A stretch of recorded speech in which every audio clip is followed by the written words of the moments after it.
ব্রিটেনে ১৪ বছর থাকার পর চলে যেতে হবে আসমাকে।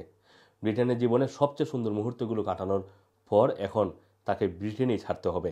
বর্তমানে ৩০ বছর বয়সী আসমার বয়স যখন ১৪ বছর ছিল তখন হাউস হোল্ড নির্যাতনের শিকার হয়ে মায়ের সাথে পাকিস্তান থেকে ব্রিটেনে আসেন আসমা।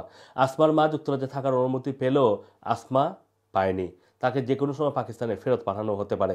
অন্যদিকে তার মা ৫০ বছর বয়সী আমিনা নানান ধরনের শারীরিক সমস্যায় আক্রান্ত রয়েছেন। তার কেয়ারের দায়িত্বে আছেন আসমা, তাই আসমাকে ফেরত পাঠানো হলে দুর্দশায় পড়তে হবে এই নারীকে। জানা গেছে হাউস হোল্ড নির্যাতন থেকে বাঁচতে পাকিস্তান থেকে ১৪ বছর আগে যুক্তরাজ্যে আসেন মা এবং মেয়ে। যুক্তরাজ্যে এসে অ্যাসাইলাম আবেদন করলে ২০১০ সালে আবেদন প্রত্যাখ্যান করা হয়। এরপর থেকে এই সিদ্ধান্তকে চ্যালেঞ্জ জানিয়ে আপিল করতে করতে গত ১৪ বছর কাটিয়েছেন আসমা।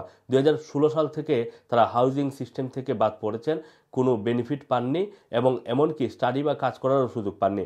নিঃস্ব এবং হোমলেস এই মা এবং মেয়ের মৌলিক চাহিদা পূরণের জন্য তাদেরকে চ্যারিটি সংস্থার উপরে নির্ভর করতে হয়েছে। তবে ২০২৩ সালে হোম অফিস তাদের জন্য আবাসনের ব্যবস্থা করে। এদিকে হোম অফিস জানিয়েছে আসমাকে ফেরত যেতে হলে আসমাকে ফেরত যেতেই হবে এবং তিনি হোম অফিসের সিদ্ধান্তে কোনো আপিল করতে পারবেন না। তবে তার মা আমিনাকে আপিল করার অধিকার দেওয়া হয়েছে। এমনকি পাকিস্তানের নির্বাচনে পাঠানোর আগে আসমাকে তার বাড়ি ছেড়ে যাওয়া, যেই লন্ডনে যে বাসায় রয়েছে সেই বাসাটি ছেড়ে যাওয়ার নির্দেশ দেওয়া হয়েছে।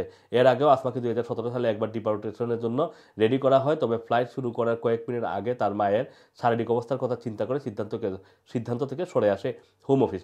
ভুক্তভোগী আসমা ইন্ডিপেন্ডেন্টকে জানান তার মা বিষণ্ণতা, উদ্বেগ এবং ট্রমাটিক ডিসঅর্ডারের মতো সমস্যায় আক্রান্ত।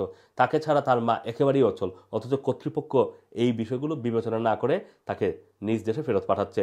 এদিকে তাদের এই অবস্থার কথা জানিয়ে হোম অফিসকে একটি জিপি চিঠি পাঠানো হয়েছে। চ্যারিটি সংস্থা হোপ প্রজেক্টের আলিয়া খান জানান, এখন আসমাকে ফেরত পাঠানো হবে খুবই বিপজ্জনক।